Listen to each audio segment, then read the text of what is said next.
Hello everyone, आप सभी को करण एकेडमी में स्वागत है। स्टूडेंट्स, आज हम लोग एक बहुत अच्छा टॉपिक चूज किए हैं और ये वीडियो आपके लिए अच्छा है क्योंकि इस वीडियो में हम लोग सीखने जा रहे हैं नेमिंग ऑफ एसिड्स, यानी आप किसी भी एसिड का नाम लिखना सीखेंगे। जैसे एक एग्जांपल आप देख सकते हो कि HCl को हम लोग हाइड्रोक्लोरिक एसिड कैसे लिखते हैं। इसको नाम लिखने का भी तरीका है, कोई भी कंपाउंड को ऐसा ही नहीं लिखा गया है और इसको इतने हजारों आपके पास कंपाउंड होंगे केमिस्ट्री में, तो इसीलिए इतने सारे को अलग अलग नाम से याद करना, इसलिए कुछ ट्रिक्स है और आप भी सीख सकते हैं। इस वीडियो का अंत तक बने रहना, किसी भी एसिड का नाम कैसे लिखा जाता है और कैसे लिखा गया है।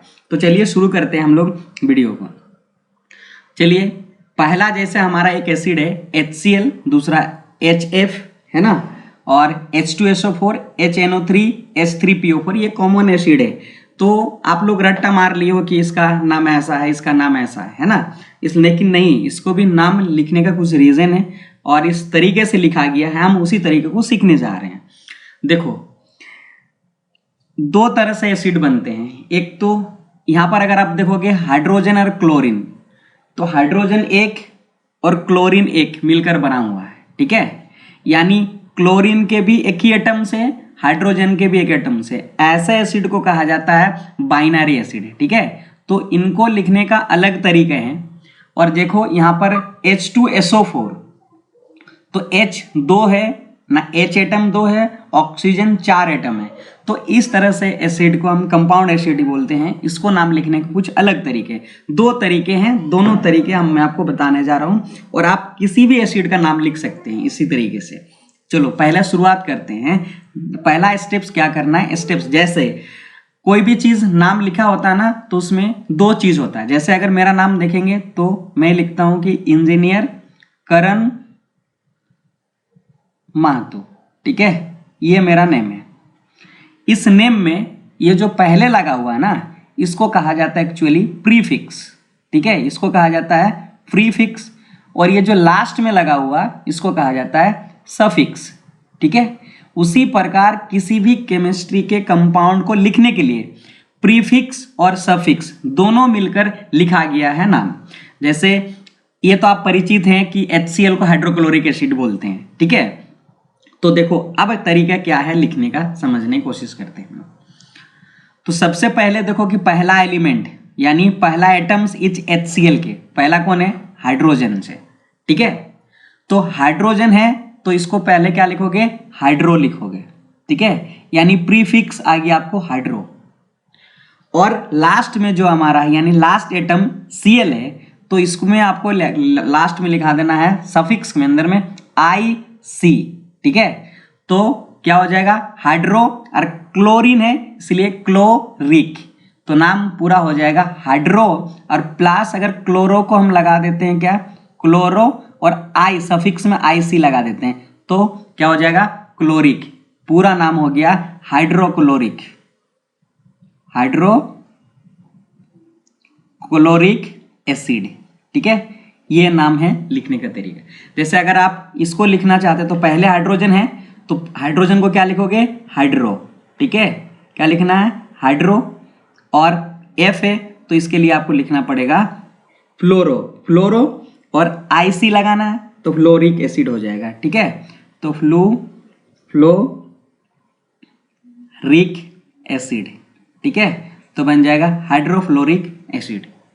अब देखते हैं हम जो कंपाउंड वाला होगा इसको कैसे लिखा जाएगा। जैसे हमारा H2SO4, तो यहां पर आप देख सकते हैं आपका हाइड्रोजन के 4 है, और सॉरी हाइड्रोजन के 2 है, ऑक्सीजन के 4 है।